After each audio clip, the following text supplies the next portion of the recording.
selingkuh sama TKW yang ada di sana. Itu bercerita dengan enaknya. Saya diberi rekaman suaranya itu.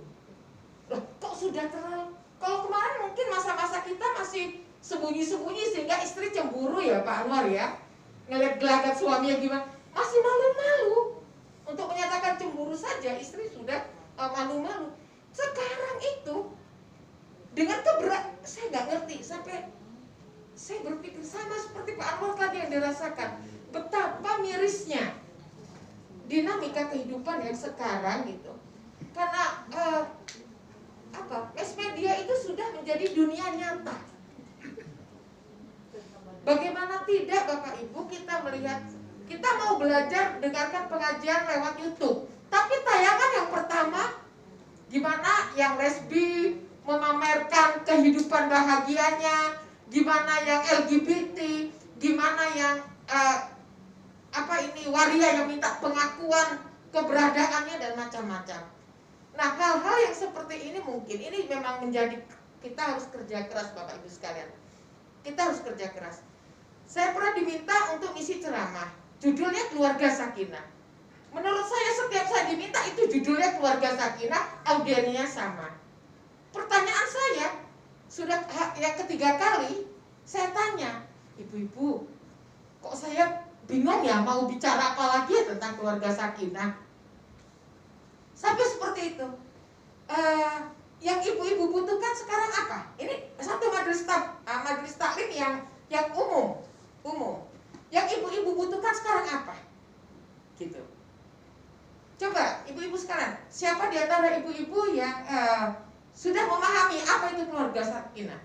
Berdiri dan bercerita dengan definisi syarat rukun lengkap dan bercerita gitu. Masya Allah, luar biasa. Terakhir apa dia bilang? Tapi nyun sewu ustazah, saya tidak bisa melakukannya. Oh, maksudnya gimana ibu? Gitu. Saya bercerai gitu. Karena suami saya selingkuh. Baru kemarin selesai proses perceraiannya. Nah, itu kan menjadi, bagi saya itu menjadi sesuatu yang luar biasa kan. Tantangan buat kita sebagai penyuluh, sebagai pendamping, dengan adanya dia memahami dan sangat kental dengan kajian-kajian keluarga sakinah, tapi bagaimana mengimplementasikan dalam rumah, dan itu bagi dia, menurut saya ibu hebat. Kenapa yang saya maksudkan hebat? Ibu bisa memahami itu, dan ibu bisa melihat permasalahan ini secara baik. Jadi dia tidak malu untuk menyatakan bahwa dia bercerai. Karena tadi problem-problem yang banyak kita lihat, seakan-akan untuk menyatakan janda, duda, itu menjadi suatu yang tabu, padahal itu harus dia terima. Nah, Bapak Ibu sekalian, ini cerita saya ya. Kenapa saya beri judul? Kalau dari panitia yang meminta saya bicara tentang 8 pilar penguatan itu, tapi bagi saya, bagaimana implementasi ini dalam penguatan di moralnya, dalam bahasa agama kita spiritualnya, pada ranah kalau kognitif mungkin bisa kita dapatkan secara teori, tapi bagaimana masuk dalam ranah-ranah yang bersifat spiritual. Jadi bahwa keluarga sakinah yang dicita-citakan itu, yang diikat dengan misakan gholizan itu betul-betul bisa menjadi visi misi dalam dia menjalankan kehidupan. Ya kalau teorinya sudah jelas 8 itu penguatan apa, tapi sampai pada bagaimana implementasinya itu perlu pendampingan dari kita. Kalau menurut saya seperti itu. Perlu diterjemahkan dengan bahasa kita, sehingga nyun sewu, mungkin Bapak Ibu juga yang sudah punya anak yang sudah menikah ya, seperti saya, Pak Anwar sudah punya cucu gitu ya. Kadangkala simbahnya berhati-hati untuk mengikuti perkembangan si cucu, nanti keinginan si simbah ini ditahan karena takut nanti mengganggu komunikasi dengan anaknya. Padahal ya tergantung bagaimana kita mengkomunikasikan, dan itu banyak terjadi.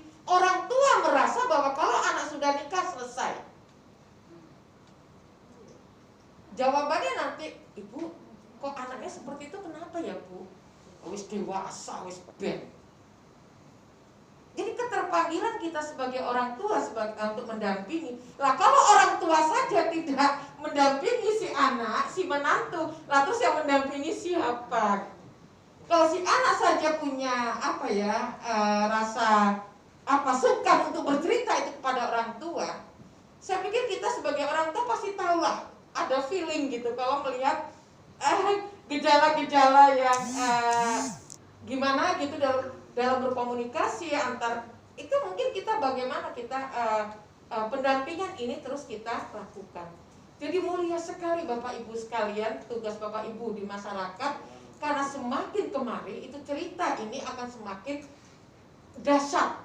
Semakin dahsyat. Kalau Pak Anwar dulu masih 10-20 tahun yang lalu lah, sekarang ini, dan itu kita bisa lihat gitu bagaimana dia kita lihat begitu intensnya. Nanti orang tua bilang, oh Bu kok anaknya sudah runtang-runtung kemana-mana. Oh sudah dilamar kok. Lah dilamar itu punya kekuatan apa secara syariat? Bahkan Nyun Sewu ada yang udah menginap di rumah perempuannya padahal belum ada ikatan akad nikah gitu. Bahasa orang tuanya bilang ya, tapi siapa? Adakah kita? Adakah masyarakat? Adakah sekitar kita itu mau tahu? Nah ini mungkin yang perlu kita asah ya, rasa kepedulian kita, rasa watawasaw bil haq watawasaw bis sabr. Kesabaran kita dalam memberikan masalah-masalah yang benar itu perlu tahapan-tahapan. Yang saya bisa kita lihat di slide yang saya buat. Saya mau menguatkan itu semua dari bagaimana penanaman dan penerapan nilai-nilai moral. Saya pikir Bapak Ibu sudah bisa lah ya memahami kalau akhlak, di istilah akhlak itu kan habit ya, kebiasaan yang itu terjadi secara tidak dibuat-buat ya, tidak dibuat-buat. Jadi bagaimana kita tanamkan ini dalam rumah tangga gitu, untuk bisa mereka menjadikan 8 pilar ini menjadi habit, menjadi kebiasaan. Makanya saya sampaikan ini penanaman ya. Oke, saya pikir bisa dilanjut saja.